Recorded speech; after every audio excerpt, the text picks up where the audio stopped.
So here's a new one. A guy just came up to us, I don't know where he went, and he had a English book, like he was learning English, and he wanted our autographs. So we got to sign the inside of his English book. Cows seriously own this place. Always getting him a banana. I mean, they're on the railroad tracks. They are everywhere. We watched a cow being somewhat chased by a train earlier today. Like, it was obvious that the cow was scared and trotting away. Pretty amazing. They go everywhere. So this is probably next to a McDonald's, this is probably the nicest and most normal looking restaurant we've been in India. And I'd also like to point out the ceiling and the electrical area.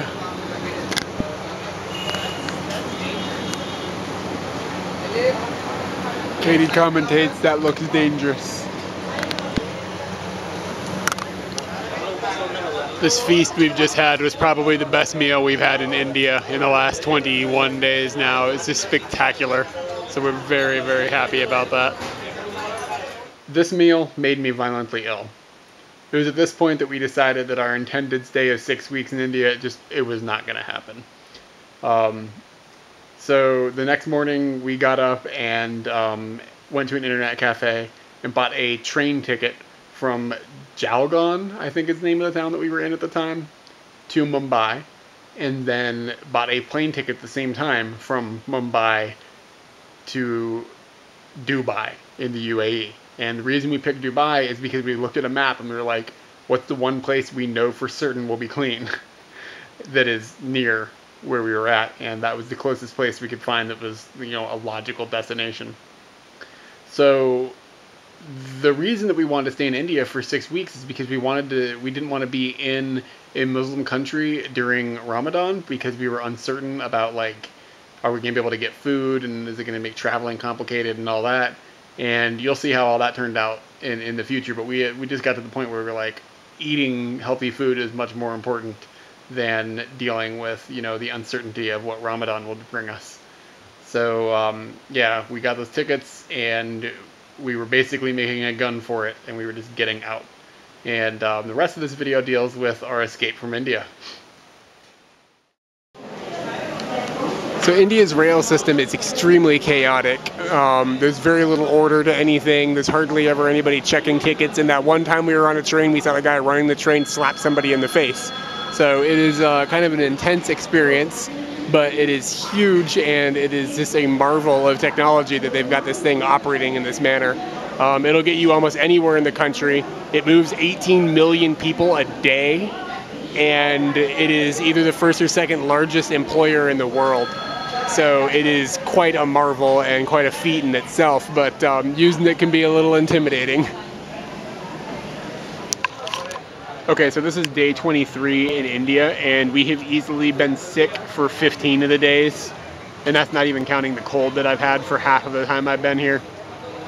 So it's been kind of miserable, and we just sort of decided 2 nights ago, or last night or something, I don't even remember now, that I had diarrhea again for the 3rd time, and I was throwing up again for the 3rd time, and it was just like, I'm sick of it, we're getting out, we're leaving. So we ended up going and buying a train ticket to Mumbai from where we're at, which is like a few, maybe 400 or 500 kilometers. It's quite a distance. And the intention was to then get on a plane and fly out the same day that our train arrived. It wasn't a big deal because our train was an overnight journey, and it was supposed to leave at 10 o'clock. And then we would arrive in Mumbai at 5:45 or something in the morning, and then it gave us like 7 or 8 hours until our flight left. So we had a huge window of error to deal with if the train was a little late, because all the trains are late by an hour or two, but that's still okay, because 5 hours to get to the airport, completely doable. So we go to get on the train, and they tell us, you want to talk? We go to get on the train, and I walked up to the window to ask the guy what platform to get on, and he kept saying 7 o'clock to me, and I was like, crap, did I order a ticket and we didn't get here at the right time, and I've messed this up? And I asked him, I was like, what do you mean by 7 o'clock? And another man told me he means 7 o'clock in the morning tomorrow, and I was like, what? You're telling me that the train is 7 hours late, and the man goes, no, it's 8 hours late. Somehow a train here is 8 hours late. So if we waited for that train, we would miss our bucks of money that are on the plane that's going to take us to Dubai. And I can't even fathom that there's a train that's 8 hours late. Like, really? Everybody acts like it's no big deal too. Everybody is like, oh, no, that's just how it is. I guess you just can't order tickets for going to a location early. I mean, we left almost 9 hours between when we'd be getting off the train and when we'd be getting on the plane. And we were like, oh, nothing can ruin that except for India. India can ruin that. So, yeah, it's been an interesting moment. So we went to our hotel and basically just told them we're screwed, we really need your help. They told us to come over and look at the buses, and the first place we went just told us we can't do anything. There's nothing we can do. There's no buses to Mumbai. And then they told us to come to this Uncle Travels over here, and we came over here and instantly they told us no, Mumbai, we can't do it. And then they told us to sit down for 2 minutes. So we sat down for 2 minutes, and then a man that came out, he speaks really good English, and he told us that in 45 minutes the bus for Mumbai would be coming. So no, you can't get a bus, but yes, you can get a bus. So now we are traveling on a sleeper bus. I don't know if it's going to have air conditioning or not, but we weren't going to get air conditioning on the train anyways. It is a sleeper bus, so we will have an area to lay down and sleep overnight. We think. We think. They showed us the layout of the bus. I'm hoping that maybe it'll be good. It would be nice to get a little bit of sleep considering that we still have to get on a plane and then get into Dubai with no idea where we're going. Yeah, we don't have a guidebook for Dubai or anything because there's no bookstores in India. Yeah. So we have no idea. We have no idea where we're staying or what's going to happen. We have nothing booked. We're only pretty sure we can even get into Dubai. we just don't want to be in India anymore because we are tired of being sick. A part of the problem with it being sick is that you can't trust anything you eat. Like, we get bottles of water that are supposed to be closed that have clearly been opened and refilled from the tap. And like, if you drink the tap water here, you die. So you can't trust anything. All the food is a mystery. Is this cooked right? Is this dangerous? Is this going to make us sick? And it just constantly has made us sick. So again, we just got to get out of here. It's no fun when you can't go out and do anything because you're constantly ill. So let's hope that this bus doesn't break down or get in an accident or hit a cow or any of the multitude of things that can probably go wrong with a bus ride in the middle of the night in India. Wish us luck. So the bus is not moving yet. What time is it? 10:51. It is 21 minutes late and we're not going yet. So we're rolling on typical India time, but at least it's here.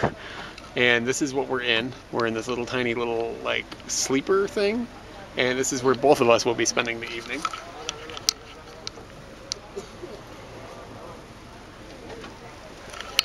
So I don't plan on getting a whole lot of sleep, but I do plan on blinding Katie with the light on the camera.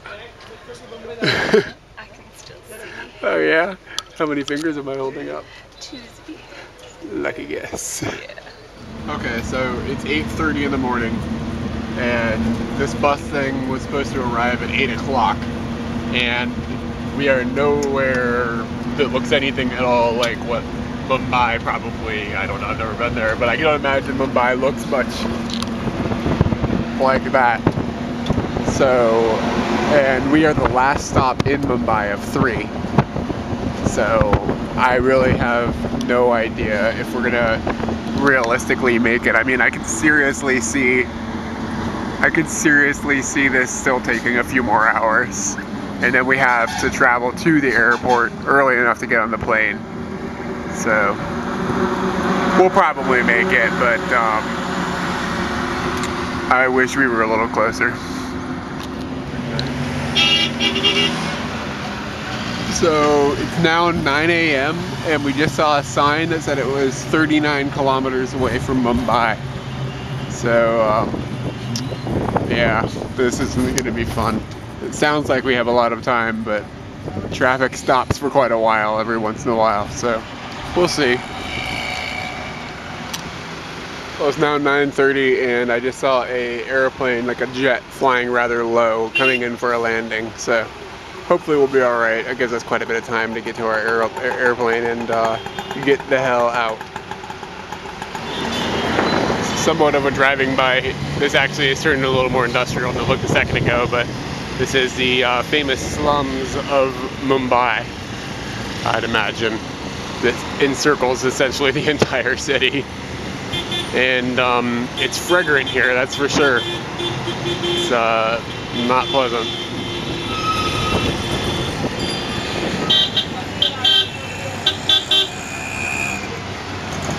So it's now 10:16 and we are in a cab, and the bus kind of dropped us off randomly in the middle of the city. So we got a cab and now we are on our way, hopefully to the airport. And the bus ended up only being about 2 hours late for arrival, so that's not so bad considering India time. Considering that the train is probably more than 8 hours late now. Yeah.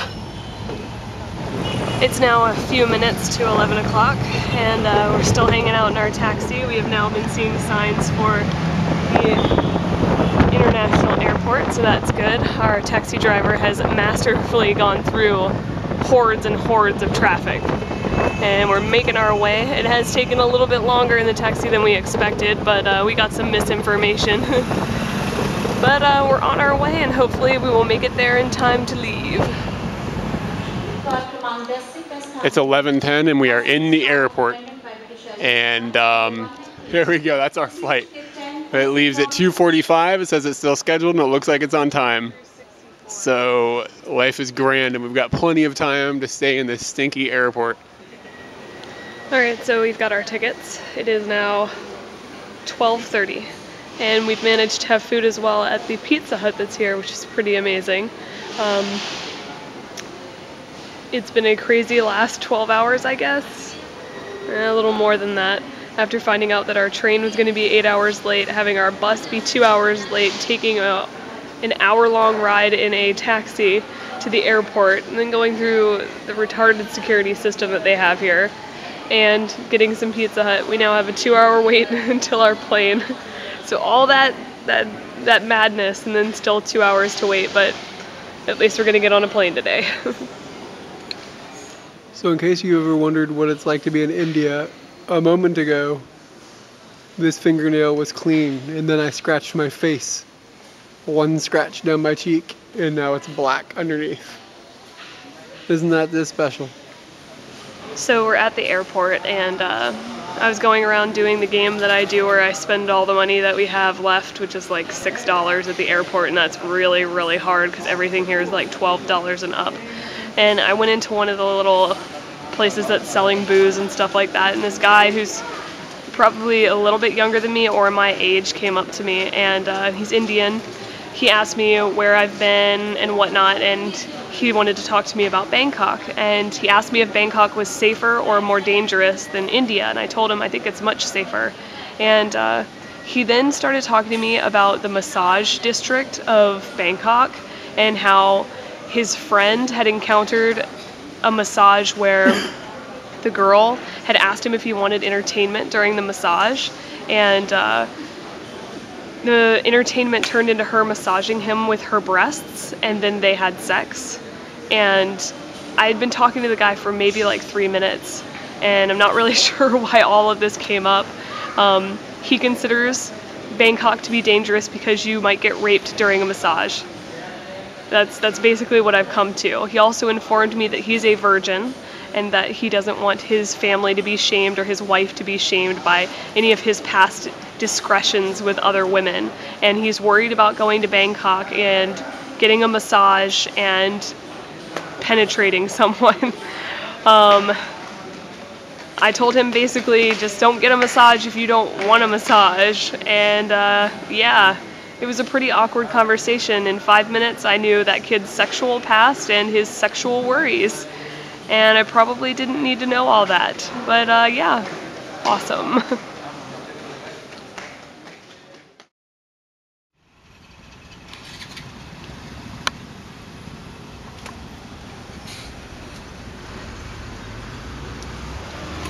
If Katie doesn't have malaria, we're in luck.